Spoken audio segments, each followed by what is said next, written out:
नमस्कार, मैं doctor Manju Singh SBL के यूट्यूब चैनल पर आप सभी का स्वागत करती हूँ। आज हम एक ऐसे टॉपिक के बारे में जानेंगे जो कि हर फीमेल एक्सपीरियंस करती है अपने 40 से 50 के एज ग्रुप में। इस टॉपिक का नाम है मेनोपॉज। मेनोपॉज में जो सिम्टम्स होते हैं हर फीमेल एक्सपीरियंस करती है।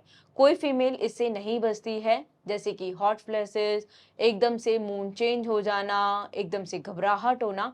ऐसे सिम्टम्स नॉर्मली मेनोपॉज के टाइम पर देखे जाते हैं। लेकिन ये जानना भी बहुत ज़रूरी है ये कि कोई बीमारी नहीं है। ये एक नेचुरल प्रोसेस है जो कि हर फीमेल के साथ होता है। ये हमें इंडिकेट करता है कि जो फीमेल का रिप्रोडक्टिव टाइम था, ड्यूरेशन था, वो अब एंड हो गया है। यदि हम ये जानें कि जो मेनोपॉज है उसके सिम्टम्स हैं वो किस एज ग्रुप में स्टार्ट होते हैं, तो ये होते हैं हमारे 40 से 50 के बीच में। लेकिन अगर हम इसका एवरेज एज ग्रुप जानें तो 52 इसका एवरेज एज ग्रुप है जहां पर कि फीमेल्स को मेनोपॉज एक्सपीरियंस होता है। मेनोपॉज 3 स्टेजेस में होता है। जो इसकी पहली स्टेज होती है वो है पेरी मेनोपॉज। पेरी मेनोपॉज में जो इसके सिम्टम्स होते हैं वो एक्चुअल मेनोपॉज से 8 से 10 साल पहले स्टार्ट हो जाते हैं, क्योंकि जो आपकी ओवरीज होती हैं वो इस्ट्रोजन कम प्रोड्यूस करने लगती हैं।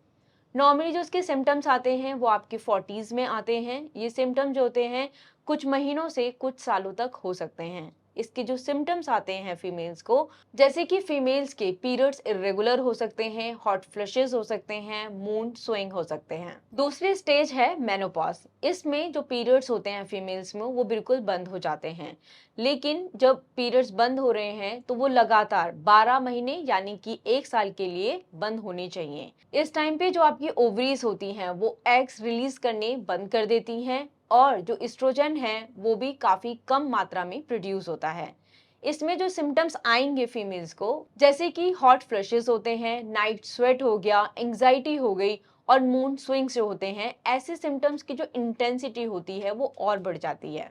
थर्ड स्टेज है पोस्ट मेनोपॉजल। जो ये पोस्ट मेनोपॉजल स्टेज है ये मेनोपॉज के बाद आती है।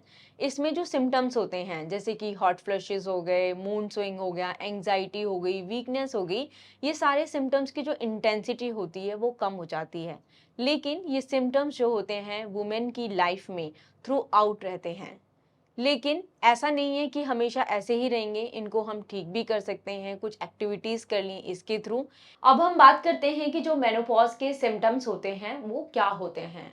The most common symptom is the hot flushes. Patient को एकदम से घबराहट होती है, हीटनेस आने लगती है बॉडी से और कभी कभी उसका जो फेस है वो रेड हो जाता है। मूड स्विंग्स, इसमें क्या होता है जो फीमेल्स होती हैं इमोशनली बहुत ज़्यादा खुश हो जाती हैं, कभी कभी बहुत ज़्यादा उदास हो जाती हैं।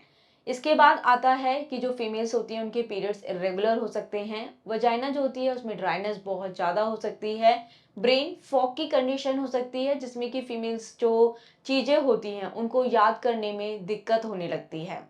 नेक्स्ट है फटीग। इसमें जो फीमेल्स होती हैं उनको फिजिकल और मेंटल वीकनेस फील होती है, काफी ज्यादा कमजोरी आने लगती है। इसके अलावा जो फीमेल्स हैं उनको इंसोम्निया की परेशानी होने लगती है, यानी कि उनको नींद नहीं आती है, प्रॉपर नींद नहीं ले पाती हैं और नाइट के टाइम पर काफी ज्यादा स्वेटिंग होने लगती है। अब हम जानते हैं कि मेनोपॉज के कॉजेस क्या हो सकते हैं। मेनोपॉज के कॉजेस की बात करें तो इसका जो मोस्ट इम्पॉर्टेंट है, जो कि हम सबको पता है, वो है जो हमारे हार्मोन्स होते हैं उनका इम्बैलेंस होना, यानी कि फीमेल की बॉडी में जो जैसे कि इस्ट्रोजन है उसका लेवल कम हो जाना।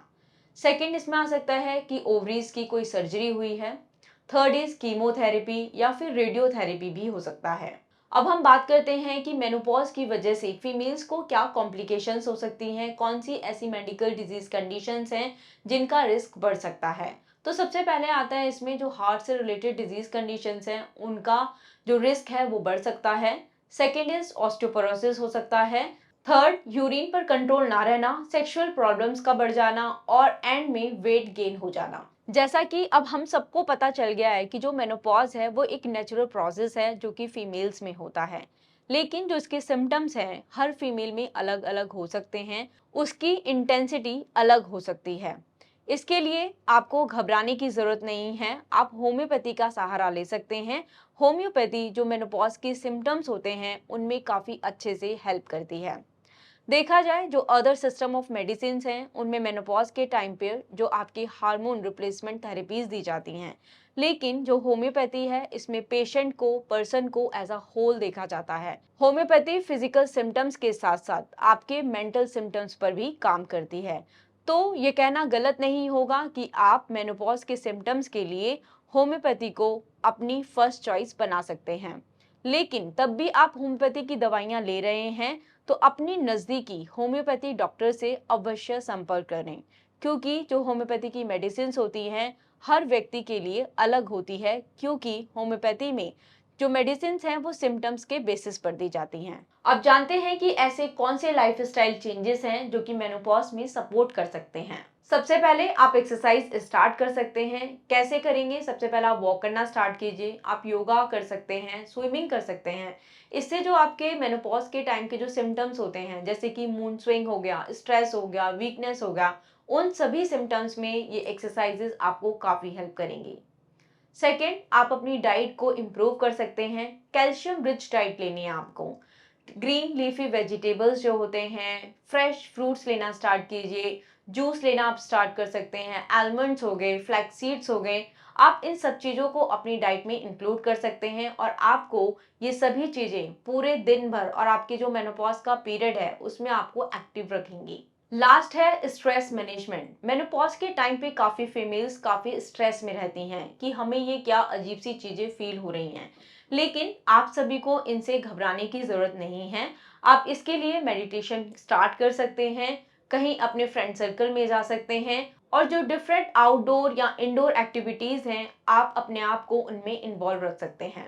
इस तरीके से आप होम्योपैथी की हेल्प लेकर और अपनी लाइफ में ये चेंजेस कर कर अपने मेनोपॉज को एंजॉय भी कर सकते हैं। उम्मीद करती हूँ कि आज आपको मेनोपॉज के बारे में पूरी जानकारी मिली होगी। यदि आपके मन में फिर भी कोई सवाल है तो आप हमें कमेंट सेक्शन में लिख सकते हैं। ऐसी और इन्फॉर्मेटिव वीडियोस के लिए आप एसबीएल का यूट्यूब चैनल सब्सक्राइब कर सकते हैं। धन्यवाद।